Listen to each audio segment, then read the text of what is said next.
Estamos con Carlos Tejo, Gonzalo Rojas, que ya estuvo con nosotros en el reportaje y el hackeo, y con la doctora Andrea Slashewski, ¿está bien dicho? Sí, perfecto. Neuróloga, doctora en ciencias, subdirectora de Gero Chile. ¿Qué es lo que es Gero Chile? Centro de Geriatría. Gerociencia, salud mental y metabolismo. ¿Está bien? Sí, muy bien. Bueno, vamos a hablar un poco del Alzheimer después de este reportaje que apareció en la revista Sábado, que siempre tiene golpes periodísticos y siempre en realidad nos está sorprendiendo con su reportaje. Una gran revista, Sábado. Y narra el caso en el reportaje de Augusto Góngora, un conductor de televisión, periodista, qué sé yo, que está con Paulina Urrutia, su pareja, que es una gran actriz también. ¿Usted atiende a Augusto Góngora? Sí, yo he sido parte de su equipo tratante. Ya. ¿Y cuál es el estado de él en la actualidad? No, yo me refería al caso Arturo Góngora y de Paulina en el marco de la revista, el reportaje de la revista El Sábado, y estuve autorizada para hablar de ello en el marco del reportaje de la revista El Sábado, y en otras condiciones me parece que la mínima prudencia no referirme a ellos en otros espacios públicos. Pero en el marco de la revista, ¿qué le pareció? ¿Qué repercusión tuvo? Yo creo que ellos tuvieron un coraje enorme. Por primera vez en nuestro país atreverse a decir vivo con Alzheimer. Son enfermedades terriblemente estigmatizadas en que la gente de cierta manera siente una cierta vergüenza en decir que vivo con Alzheimer, y reportajes así son esenciales para mostrar que uno puede vivir con Alzheimer y seguir siendo persona. Pero, y doctora, eso es muy importante. ¿Cómo puedo yo saber que tengo Alzheimer para ir al doctor? ¿Qué tengo que sentir para ir a un doctor y decirle me siento raro, se me olvidan las cosas? ¿Cómo es? Bueno, la mayoría de las veces, bien, no siempre, no es la misma persona que siente sus dificultades, aunque las personas pueden sentirlas, pero es también el entorno. Y lo que es característico del Alzheimer y otras formas de demencia con enfermedades cerebrales es que uno empieza a presentar un declive, un deterioro de sus capacidades cognitivas. Y eso es muy importante porque cuando se habla del Alzheimer todos empezamos a pensar en nuestra memoria y nos damos cuenta que nuestra memoria es bien frágil. Todos nos olvidamos de cosas y lo normal es olvidarse de cosas.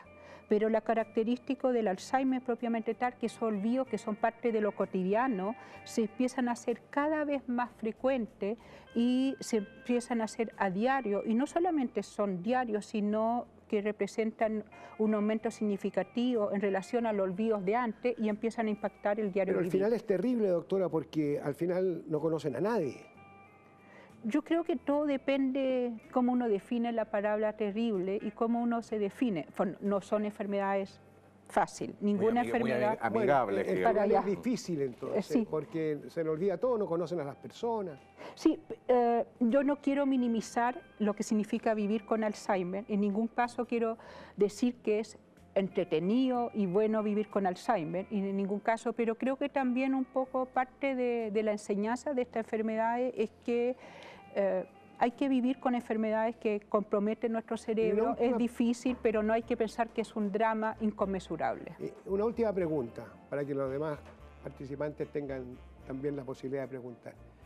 ¿Cuánto demora la enfermedad del Alzheimer desde su inicio, en general, un promedio, hasta cuando ya están en una situación muy desmedrada? En general se habla en promedio que la sobrevida, cuando se hace el diagnóstico de Alzheimer, el diagnóstico clínico, y la persona muere por Alzheimer, se habla de una sobrevida en promedio de 10 años, pero es muy, muy variable. Correcto. Doctora, con un afán netamente ilustrativo y casi pedagógico, ¿sí? Me gustaría saber cuán importante es la participación de la familia en la contención de alguien que empieza a sufrir esta enfermedad del olvido cuando la memoria se vuelve desierta. Bueno, la enfermedad del cerebro y en especial el Alzheimer son enfermedades que nos plantean una manera diferente de ver la medicina, porque no solamente un paciente frente a un equipo de salud, frente a un médico, sino es un paciente y todo el entorno. Y el sello del Alzheimer y otras demencias es que la persona, en la medida que tiene ese declive de sus capacidades cognitivas, va a requerir la asistencia de otro para desenvolverse en el diario vivir. ¿Y qué significa eso? Que son enfermedades que no solamente comprometen a una persona, sino comprometen un entorno y particularmente una persona que llamamos el cuidador principal, mayoritariamente mujeres, que va a tener cada vez que dedicar más tiempo a asistir, a ayudar a la otra persona para desenvolverse en el diario vivir.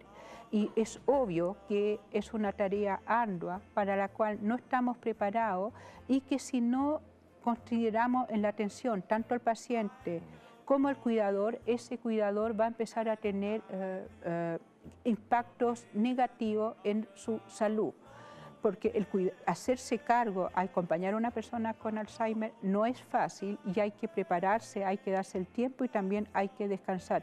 Y de ahí es muy importante considerar que todo lo que se hace en términos de la atención siempre consideran al paciente y a su entorno. Aparte del costo emocional que tiene, que usted ha expresado muy bien que es evidente, el costo económico. La gente en su casa quizás, Alfredo, no maneja la información y puede estar a portas, porque esta enfermedad parece que cada día tiene más, y voy a llamar de la siguiente forma, más víctimas.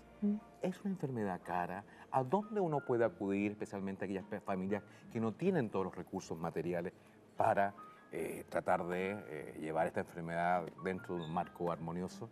Es una enfermedad cara. Hay estudios, el próximo promedio se está hablando, hay un estudio que lo hicimos en dólares, para hacer una idea, que estamos hablando de unos $7.000 mensuales asociados al cuidado de una persona con Alzheimer. $7.000. Sí, pero lo más importante, el mayor costo es si nosotros valorizamos las horas de cuidado por el familiar. O sea, si por ejemplo yo tengo a mi mamá con Alzheimer y yo paso cierto número de horas al día cuidando, eso si yo no tuviera que contratar a otra persona que me reemplazaría. Si yo le pongo un valor monetario a mi tiempo, la mayoría del costo del cuidado de las personas con Alzheimer es ese costo que llamamos indirecto, horas de cuidado, el 70-80%.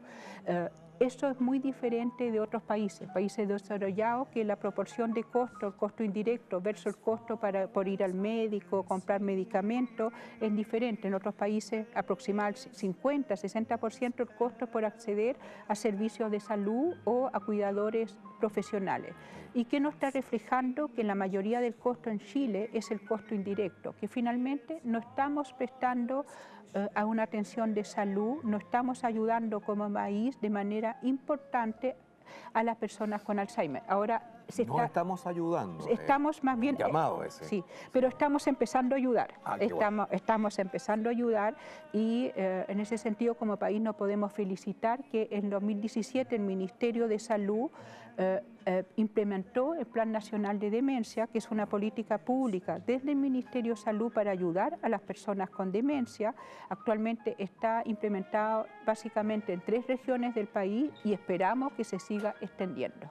Doctora, ¿qué efecto produce en la persona cuando se da cuenta de que llega a los niveles que usted explicó, de pérdida de memoria, de capacidades cognitivas?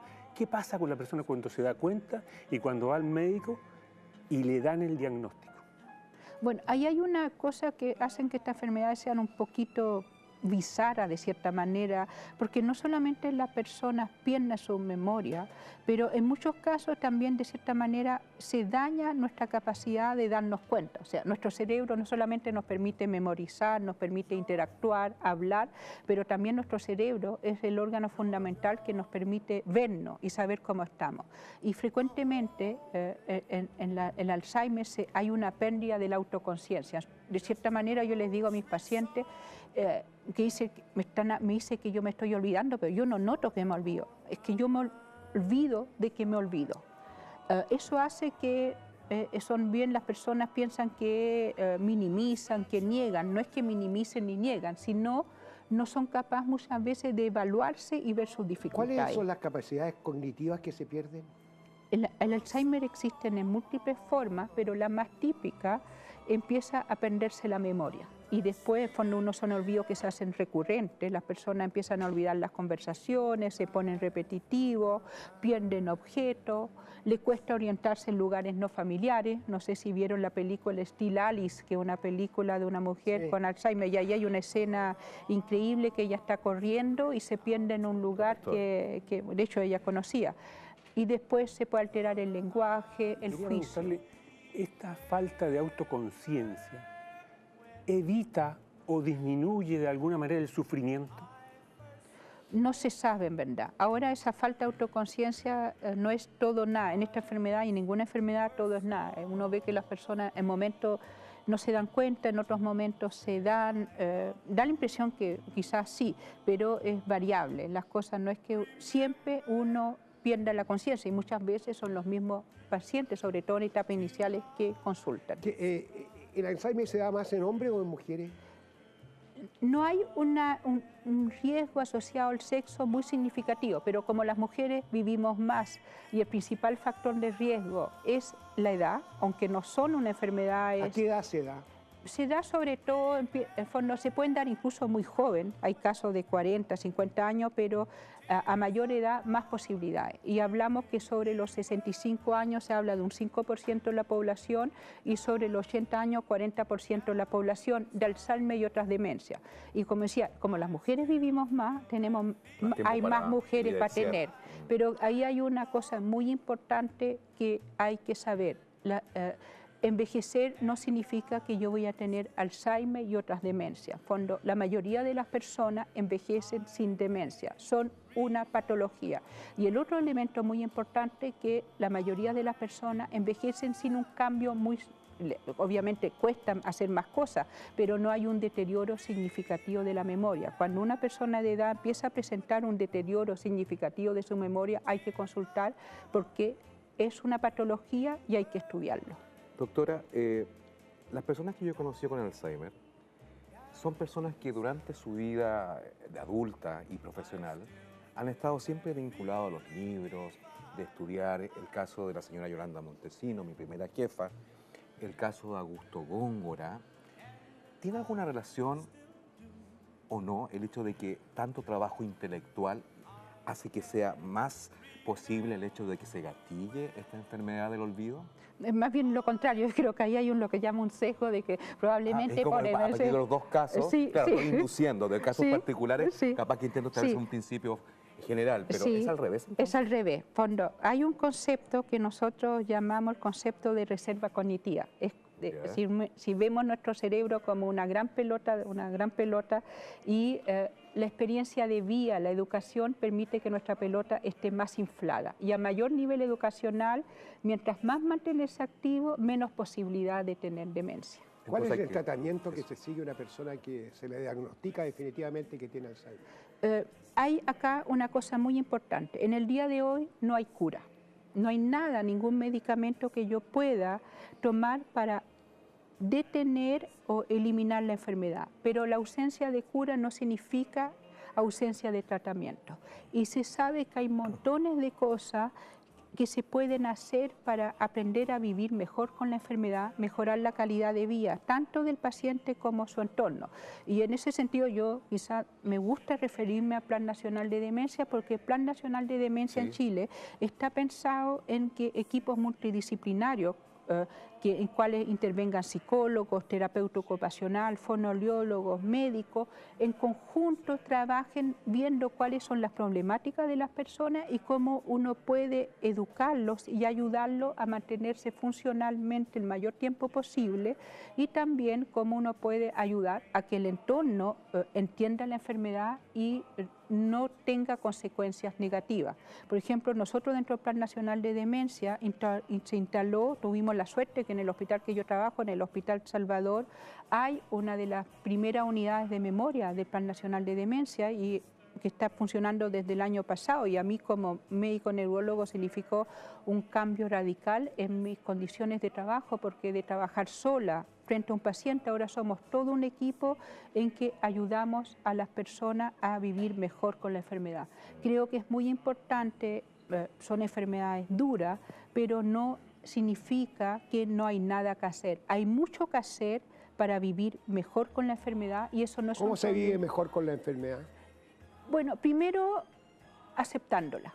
Puede ser súper difícil, en el fondo yo le estoy diciendo, a nadie nos gustaría tener Alzheimer, pero yo creo que a nadie nos gustaría tener cáncer, a nadie nos gustaría tener una serie de enfermedades y parte de darse cuenta de que está ahí parte de darse cuenta de que uno no la va a detener, uno no la va a revertir, y lo que queda es asumir la enfermedad y tratar de vivir con ella, no queda otra. Y cuando uno logra, de cierta manera, asumir esa nueva condición, la persona, cuando uno no se hace falsas esperanzas, yo creo que uno puede, cuando uno baja sus expectativas en sentido que no espera una cura, pero cuando uno aumenta esa expectativa diciendo, bueno, es una nueva realidad y vamos a enfrentar y tratar de vivir con esa realidad, no me voy a avergonzar, no voy a salir del espacio público, voy a tratar de seguir participando, no voy a aislar a la persona, quizás podemos vivir mejor. ¿Hay posibilidades futuras de algún remedio, alguna cura para el Alzheimer? Espero, y yo creo que se está investigando y espero sinceramente que sí.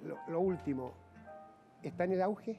No, y se está pidiendo, el gobierno de hecho desde hace años se está hablando de que haya Alzheimer al auge, y ahí hay un punto que para nosotros es fundamental. ¿Cuál, doctora? Es que el auge no puede solamente asegurar el diagnóstico. En fin, si el auge asegure solamente que vayamos y establezcamos diagnóstico, es ser realmente cruel. El auge tiene que asegurar el diagnóstico y los cuidados a lo largo de la enfermedad, desde la primera etapa a los cuidados de fin de vida. Y mientras ocurre eso, doctora, ¿qué podemos, la señora que está en su casa, usted que quiere saber, cómo podemos promover la plasticidad neuronal, seguir haciendo conexiones? ¿Hay algún tipo que usted nos diga como un dato práctico? Haga puzzles, escuche música, memorice palabras, juegue a rompecabezas, pinte mandalas. Trate de leer. Sí, hay muchas cosas que nos permiten disminuir el riesgo. Y incluso si uno empieza a edades bastante tardías, hay estudios que han salido, por ejemplo, un estudio llamado Finger en Finlandia, que ha mostrado que mantenerse intelectualmente activo, socialmente activo, físicamente activo, tener una dieta mediterránea, controlar los factores de riesgo cardiovascular, o sea, todo lo que es bueno para el corazón es bueno para el cerebro, disminuye la posibilidad de tener Alzheimer. El reportaje dice que Augusto Góngora ya no puede leer. Las enfermedades van avanzando y uno va perdiendo. ¿Y se pierde la capacidad de lectura? Algunos pacientes sí, otros no.